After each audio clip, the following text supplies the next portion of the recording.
Hello friends, kamusta kayong lahat dyan? Medyo matagal-tagal din po na hindi ako nakapag-upload. Medyo naging busy. So ngayon, dito na ako. Welcome back to my YouTube channel. Meron po kasi akong punong mangga na nabuwal nung nakaraang bagyo. Nanghinayang naman ako. So naisip ko baka pwede ko to gawing upuan. Samahan niyo po ako at panoorin, tingnan po natin kung anong kalalabasan ng ating gagawin. Ito na po yung punong mangga na pinagputol-putol. Pinili ko na po siya para gawing upuan. Tuyo na po siya, kaya ang gagawin nating una ay babalatan natin siya. Ayan po, nagsisimula na ako. Tara, samahan niyo po ako.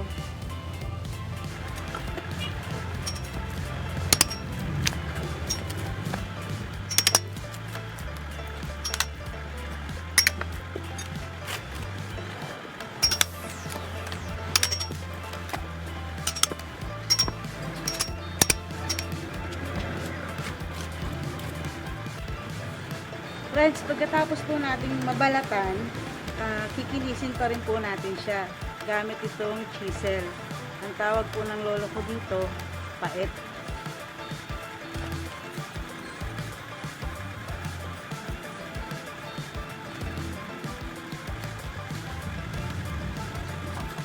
Ayan friends, balatan ko na siya. So, gagawin ko ngayon, lilihain ko siya gamit ang grit sandpaper. Pwedeng number 60 or number 80 ang inyong gamitin. Tara, wala na natin.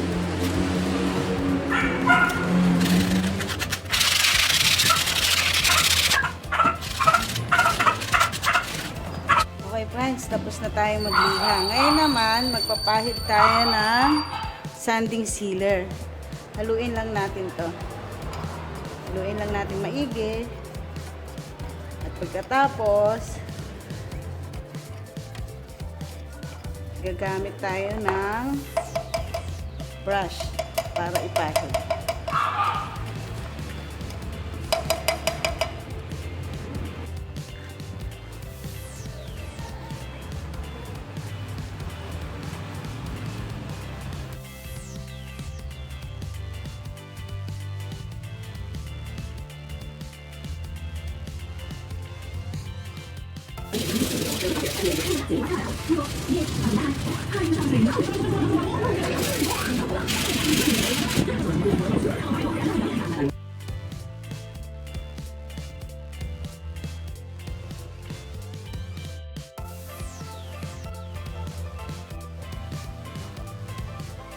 Friends, tapos ko na siya iliha at saka punasan. Ngayon, i-apply ko naman sa kanya ay lacquer flow at saka varnish. 80% po ng varnish at 20% lang ng lacquer flow. Simulan na natin.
Friends, ito na po yung punong mangga na ating ginawa.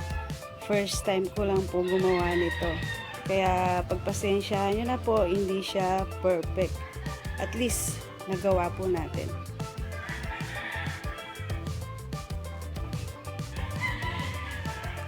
Friends, ang gusto ko lang po ipakita dito ay maaari pa po natin mapakinabangan yung mga puno na nabubuhay sa ating bakuran tulad nito. Friends, sana meron po kayong nakuhang idea at natutunan. See you on my next video.